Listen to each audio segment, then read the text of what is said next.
Let's talk about what AI is. It's cool that you can open your phone with your face these days, right? Like if 40 years ago you told somebody, hey man, I opened my phone with my face, they'd be like, cool, how many drinks did that take? But how does it do that? How does it recognize your face?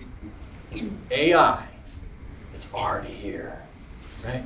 83% of us are already using AI and may not even realize it. So, AI is helping you with your spam filter. It's in Siri, Alexa, and Google. It creates Amazon product recommendations, and it summarizes the reviews. Pretty cool. You're streaming TV, it says, like, what should you watch next? That comes from AI. And when you're doing the maps and the navigation apps, it gives you the most optimal route, the fastest way to get there, given the current traffic, AI. It personalizes your social media feeds. It powers new photo editing tools on your smartphone, and it optimizes the battery in your smartphone, which means Apple will need a new excuse why you need to get the next iPhone. Perplexity is a way to search the web with AI. It takes a long time to search and read stuff, right? That Perplexity will go out and do like 8 searches and read 30 documents and summarize it for you in 30 seconds. So it's super powerful, highly recommend that one. But how does AI do what it does? It has to be trained on things, right? On data. That's how we get it smarter. And I want to compare how many words AI has read in general to the average human. In 73 years, average human lifespan, the average American reads 47 million words in their entire life. Now, the original GPT-3 model read 410 billion words, right? Look at this chart, 47 million versus 410 billion.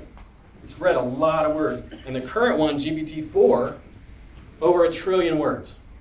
That's a lot of words, more words than I'm going to read. So if GPT-3 was Vin Diesel and GPT-4 was The Rock, the average American would be Mini-Me. So can we trust AI? That's the biggest question people have. Trust is important, you know. So I do this stand-up stuff, some comedy stuff. I'm getting older. Sometimes people say to me, Brian, you're getting older. I mean, grow up. I said, I think if I was meant to be a grown-up, I'd be at least 5'9". I mean, I'm 5'8", and I had to lie to say that.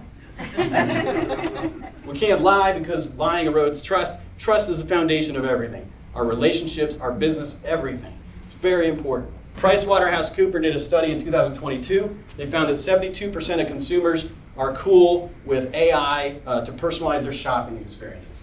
Trust it for that, right?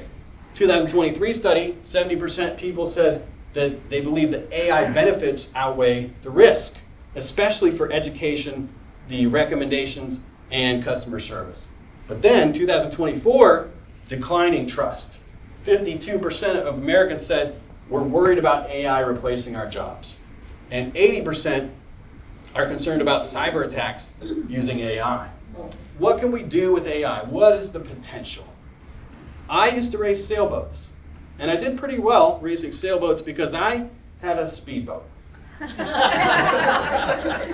might say that's an unfair advantage, but man, look. You like my big head? What are you laughing at? Yeah, all right. It's not really that big. Anyway, life and business can be competitive, right? We're always, we can cooperate, but, we're competing for things. And AI can help you get ahead. PricewaterhouseCoopers, again, they said AI could automate 40% of repetitive tasks at work, freeing up employees to do higher value work. The World Economic Forum said AI might replace jobs, but it's also going to create new ones, like making sure it's not lying. Right? Accenture said AI could save the global healthcare system $4 trillion by 2040 through better diagnosis, treatment, and drug discovery. I mean, I wish I could save $4 trillion. I could buy a boat. AI is valuable because it gets us more of what we value. AI can help us with all of that. It has huge potential. Here's a big example. We value health and life and our loved ones. Houston Methodist has an AI system that can detect breast cancer earlier, right, and save lives. It's faster than doctors and 99% accurate. Super valuable. So let's look, how are businesses using AI? It might surprise you that 50% of businesses are already using AI. And that's partly because all these things we're going to talk about, customer service, operations, cybersecurity, all that, all of those apps and software themselves are starting to include AI. You don't always have to buy a new AI thing to get AI. Now this is not a joke at all. Robot AI bees. Okay, and not dangerous like you might think. If you don't know this, 75% of our world food crops rely on bees and other pollinators. And 25% of the world bees are gone from pesticides.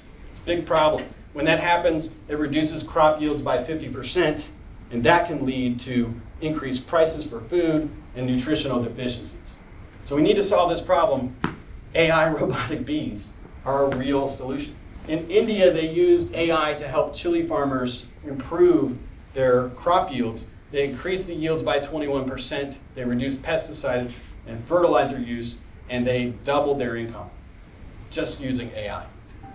Another agriculture one, there is literally an AI-powered weed control system from Blue River Technology.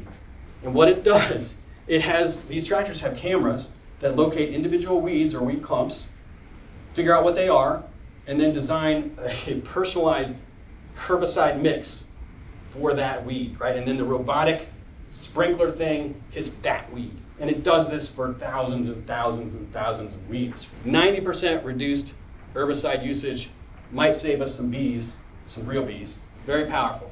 Well, Hilton Hotels created a chatbot because they had a lot of call centers, super busy, people are waiting too long. So this led to 33% fewer calls, 40% faster resolution, 27% increase in customer satisfaction. Chatbots are super useful. There's one created by Babylon Health for people that don't have access to healthcare, and a lot of these people typically will just go to the ER only when they need care.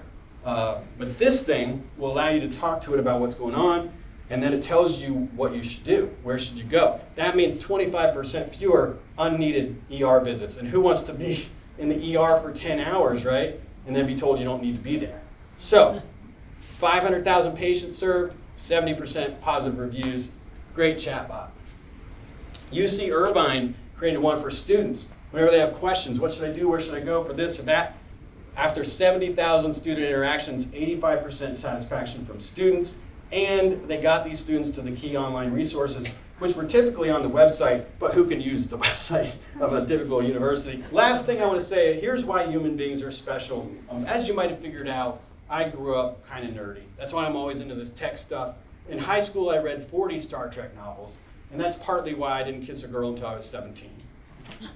But in Star Trek novels, there's Mr. Spock. He's very logical, right? Now the Vulcans, let me tell you a little history. The Vulcans had all these wars because they were so passionate, they found that logic was the only way to peace for them. I was like, this is really cool. But life taught me that emotions are more powerful than intellect. The heart can be more powerful than the brain. This is our dog, Brad Pitt. Thought it'd be funny to name him that because he was so good looking. But then the joke was on me because now Brad Pitt's hanging out with my wife. Brad Pitt's kissing my wife. Right? But he was a great dog, so we became friends. I still don't think it's cool to teach your dog to shake hands because they have no idea what they're agreeing to. Like my dog's car payment is ridiculous. But dogs, other pets, we connect with them emotionally. And it's really powerful. We have really great relationships, very important relationships with pets, right? And so to illustrate that, like the people in your life that affect you emotionally versus the ones that are just all logical, who's more powerful, right? The people in life and business that are just intellectual, they're bringing a knife to a gunfight. You can't outsmart emotion. Have you ever been in an argument with your spouse or your significant other, but you're right, you've never been more right, you got facts, charts, graphs, research, but they're crying. Who wins? They do. And why is your husband crying? It's weird. You can't outsmart emotion. So eventually, unfortunately, Brad Pitt passed away of canine leukemia. But he lives on in my heart and my wife's heart because we connected with him at that level. Like you might have a sports team you love, even though the players have changed, the coach has changed, uniforms have changed, maybe even the name of the team changes, but they're still right here. So if we want more and want to be more in an AI world, what we got to do is go for the heart. Thank you very much.